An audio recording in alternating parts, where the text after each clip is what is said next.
Hello and welcome muli sa aking kusina. Ngayon ay gagawa tayo ng beef caldereta. Ito ang mga sumusunod na ingredients. Beef, slice into cubes, tomato sauce, liver, bali green ko na siya using a food processor, or kung meron din kayong liver spread, pwede din yon. Green bell pepper, onion, minced garlic. So, gagamit tayo ng soy sauce. Ito yung pang-season natin mamaya. Pepper, green olives, at gagamit din tayo ng oil. Optional ingredients, beef cubes. Gagamit din tayo ng water. So, magpainit lang tayo ng a few drops of olive oil dito sa ating skillet.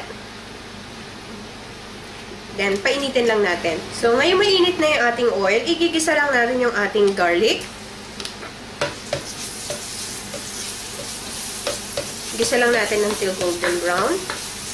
Then, add na natin yung ating onion. So, ganun lang, palambutin lang din natin. I-fry lang natin yung onion and garlic. So, ready na itong ating onion and garlic. Igisa na natin yung ating beef. So, igisa lang natin ito maigi hanggang sa talagang maging brown na siya. At saka medyo lalabas na yung kanyang own juice. So, ayan, gisang-gisa na yung ating beef.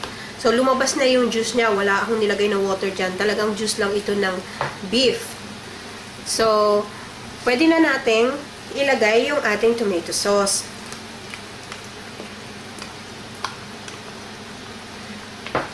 And water.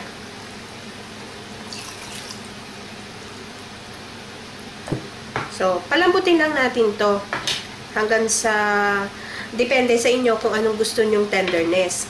So, pwede na natin ilagay yung ating optional ingredients na beef cubes. So, durugin nyo lang.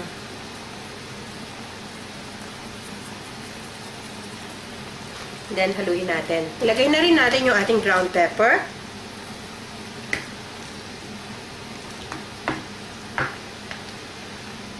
And then, we will let it simmer for half an hour. And check lang natin yung tenderness later. So, this been simmering for quite some time. So, pwede na natin ilagay yung ating liver. So, as I said earlier, pwede kayong gumamit ng liver spread kung gusto nyo. So, haluin lang natin maigi to.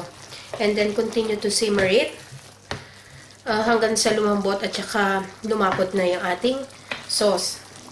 So, balikan natin. This been simmering for half an hour now. So, medyo malambot na rin siya. So, pwede na natin itong i-season ng ating soy sauce. So, alalay na lang sa soy sauce. Depende sa according to your taste kung gaano ka-salty nyo gusto. So, check nyo na lang. Tikman nyo kung okay na sa panlasa nyo. So, tikman ko lang kung okay na sa akin. Okay, tama na sa akin yung alat. So, pwede na natin ngayong ilagay yung ating olives and yung bell pepper. This is almost done. Gusto ko kasi medyo maraming sauce. So, nasa sa inyo na yung kung gusto nyo medyo patuyuin pa. Pero sa akin, okay na to. So, let's simmer it for another 2 minutes. Then, pwede na natin itong i-switch off. So, ito na ang ating finished product. Ang ating beef caldereta. Sana magustuhan nyo itong recipe na ito and share it with your friends.